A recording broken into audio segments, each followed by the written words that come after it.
अरे अरे, मेरी गुड़िया रानी, मेरी परी, अभी तक सो रही हो क्या? हाँ माँ, मुझे बहुत ही नींद आ रही थी। सुबह सुबह पता नहीं क्यों इतनी ज्यादा नींद आती है। आँख जैसे मानो खुलने का नाम ही नहीं लेती। कोई बात नहीं परी, तुम फिर से सो जाओ। यही तो उम्र है सोने की, सो जाओ फिर से। हे भगवान, मैं तो सुबह 8 बजे भी नहीं उठ पाती हूँ, और उधर मेरी भाभी सुबह 5 बजे उठ जाती है और सबका ख्याल रखती है, सारे घर का काम करती है। मुझे लग रहा है मैं भी बड़ी हो गई हूँ और मुझे भी घर का काम करना चाहिए। चलो, भाभी की इतनी सहायता तो मैंने कर ही दी, थोड़ा सा काम तो किया मैंने। गुड़िया, तुम यहाँ क्या कर रही हो? अरे माँ, मैं सोच रही थी भाभी इतना ज्यादा काम करती है, पूरा दिन लगे रहते हैं काम में, इसीलिए मैंने सोचा मैं थोड़ी सी उनकी क्यों ना सहायता करवा दूं। तो मैंने यहाँ आकर ये कपड़े सूखने डाल दिए। मेरी गुड़िया, मैंने तुम्हें कितनी बार बोला है, तुम्हें काम करने की कोई जरूरत नहीं है। किंतु माँ, मुझे किंतु परंतु नहीं सुनना है। मैंने एक बार बोल दिया ना कि तुम काम नहीं करोगी, वो खुद कर लेगी अपना काम। तभी तो शादी करके लेकर आए हैं उसे यहाँ।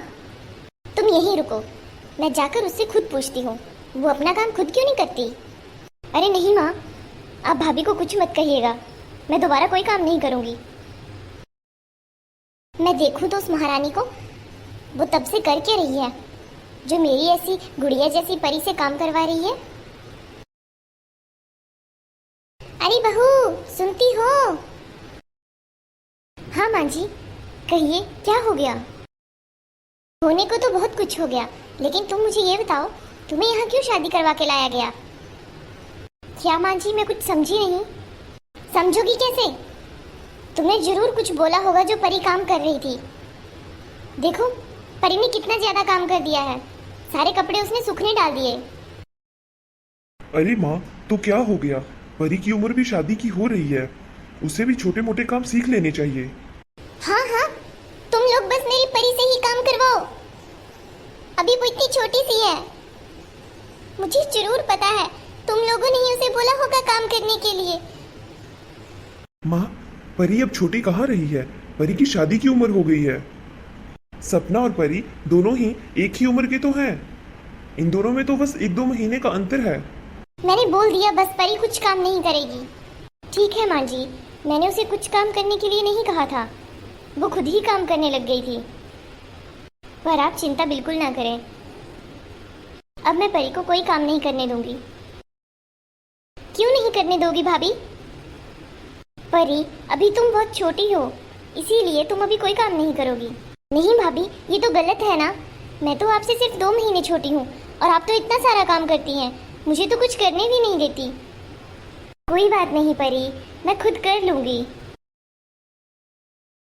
माँ, आपको भाभी से कुछ नहीं कहना चाहिए था, और मुझे खुद ये लगता है कि मुझे छोटे मोटे काम सीख लेने चाहिए। देखो परी, मैंने बोल दिया एक बार तो बस बोल दिया, तुम कोई काम नहीं करोगी। अरे माँ सुनो तो।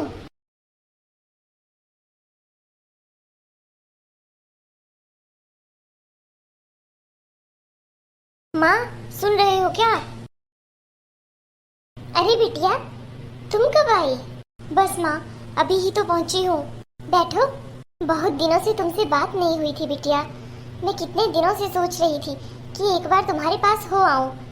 और बताओ बिटिया, घर में सब ठीक है ना? माँ, मैं कुछ नहीं बता सकती, मेरी शादीशुदा जिंदगी मानो जैसे किसी की नजर लग गई हो। ऐसा क्या हुआ बिटिया, तुम रो क्यों रही हो? माँ, मेरी सास मुझसे बिल्कुल भी प्यार नहीं करती है, और जब बोलूं तभी काम बताती रहती है, ये कर दो वो कर दो। माँ, जब मैं कुंवारी थी, जब मैं शादीशुदा नहीं थी, आपने मुझे कोई काम करने नहीं दिया यहाँ, और इस वजह से मैं कोई काम सीख ही नहीं पाई। माँ, यहाँ तक कि मुझे ढंग से झाड़ू लगाना भी नहीं आता, ढंग से बर्तन साफ करने भी नहीं आते, और मेरे पति तरह तरह के पकवान खाने में रुचि रखते हैं, परंतु मैं तो उन्हें ढंग का खाना भी नहीं खिला पाती। किंतु बिटिया, तुमने तो बोला था मैं YouTube से सब सीख लूंगी। माँ, जैसा वो बनाते हैं मुझसे वैसा बिल्कुल भी नहीं बनता है। आपके लाड प्यार ने मुझे इतना बिगाड़ दिया है कि मैं अपनी आगे की गृहस्थी अच्छे से नहीं चला पा रही हूँ। माँ, मेरी सास बार बार मुझे ताना मारती है और बोलती है, आखिर तुम्हें यहाँ शादी करके लाया क्यों गया है? काम के लिए ही तो लाए हैं। अरे परी, तुम कब आई? भाभी। क्या हुआ परी, तुम इतनी उदास क्यों हो? भाभी, मेरी शादीशुदा जिंदगी अच्छी नहीं चल रही है। अच्छा वो सब छोड़ो, मैं तुम्हारे लिए खाना लगा देती हूँ। आखिर 2-3 दिन तुम्हें अच्छे अच्छे पकवान तो खिलाऊं? नहीं भाभी, मेरी सास ने मुझे यहाँ बहुत दिनों के लिए भेज दिया है। मुझे यह कहकर भेजा है कि जब तक तुम सारा काम नहीं सीख लेती, हमारे घर वापस मत आना। ऐसा क्यों? भाभी, आपको तो पता था ना, यहाँ माँ मुझे कोई भी काम नहीं करने देती थी। इस वजह से मैं कोई काम सीख ही नहीं पाई। माँ मुझे हमेशा कहते थे कि तुम एक अच्छी नौकरी करोगी और घर का काम नहीं करोगी, किंतु माँ भी ये भूल गए कि जो नौकरी करता है वो भी तो खाना खाता है, उसे भी तो बर्तन धुलने पड़ते हैं अपने, उसे भी तो अपने कमरे की साफ सफाई करनी पड़ती है। औरत चाहे कितनी ही बड़ी अधिकारी बन जाए, किंतु उसे अपनी गृहस्थी तो चलानी ही पड़ती है ना। भाभी, मेरी सास मुझे बहुत ताने देती है। मेरी जिंदगी बहुत खराब हो गई है। जैसे यहाँ मम्मी आपको ताने देते थे दिन भर, वहीं मुझे ताने सुनने पड़ते हैं आगे जाकर। मैं तो यह समझकर हैरान हूँ कि आपने अपनी जिंदगी के 10 साल इन्हीं तानों में कैसे गुजार दिए, जबकि मुझे तो उनकी छोटी छोटी बात चुभ जाती है। अरे बिटिया, ये क्या बोल रही हो? हाँ माँ, यही सच है। आज मेरी जिंदगी इस मोड़ पर आपकी वजह से है। आज इस दुविधा में मैं आपकी वजह से फंसी हुई हूँ। आप तो एक माँ है ना, और माँ का तो फर्ज होता है एक लड़की को हर काम सिखाना। भले ही आपने मुझे पढ़ाई लिखाई करवाकर बहुत अच्छी जगह तक पहुँचा दिया, एक ऊंचे स्थान पर ले गए आप मुझे, लेकिन आप मुझे गृहस्थी क्यों नहीं सिखा पाए? आपने कभी मुझे कोई कार्य करने ही नहीं दिया। इसी वजह से आज मेरे ससुराल में ये सब हो रहा है। मुझसे वहाँ कोई प्यार नहीं करता, और भला करेगा भी क्यों? मैं तो उनकी किसी भी उम्मीद पर अच्छी नहीं उतरी हूँ ना। और आप खुद ही सोचिए माँ, अगर भाभी मेरी जगह होती तो क्या आप भाभी से प्यार करती? अरे परी, तुम चिंता क्यों कर रही हो? मैं तुम्हें घर के सारे काम सिखाऊंगी। भाभी, मैं यहाँ सिर्फ आपके ही भरोसे आई हुई हूँ।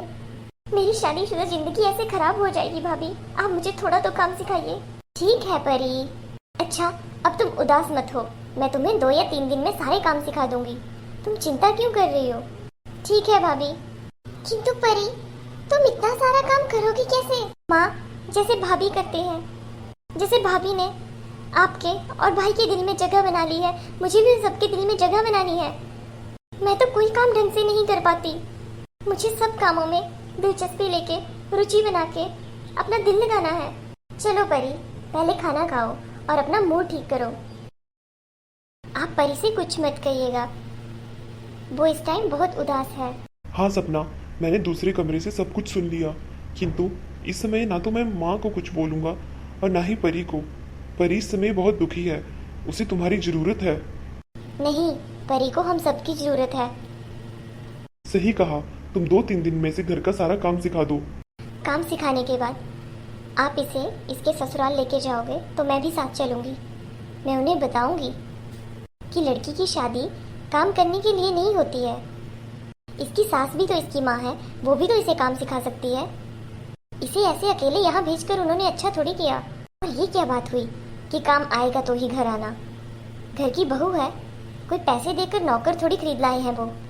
सही कहा सपना, जब हम जाएंगे तब हम उनसे बात करेंगे और उन्हें अच्छे से समझा कर आएंगे। ठीक है, परंतु अभी इस विषय में कोई चर्चा नहीं होगी। मैं नहीं चाहती कि परी को और दुख हो। ठीक है सपना। चलो परी, खाना खा लो। माँ, आप भी चिंता मत कीजिए, सब ठीक हो जाएगा। बेटा, आज मुझे एहसास हो रहा है मेरी वजह से मेरी परी की जिंदगी खराब होने लगी है, परंतु मुझे सपना पर भरोसा भी है, वो सब ठीक कर देगी। ठीक है माँ, अभी आप भी चिंता मत कीजिए और चलिए खाना खाते हैं।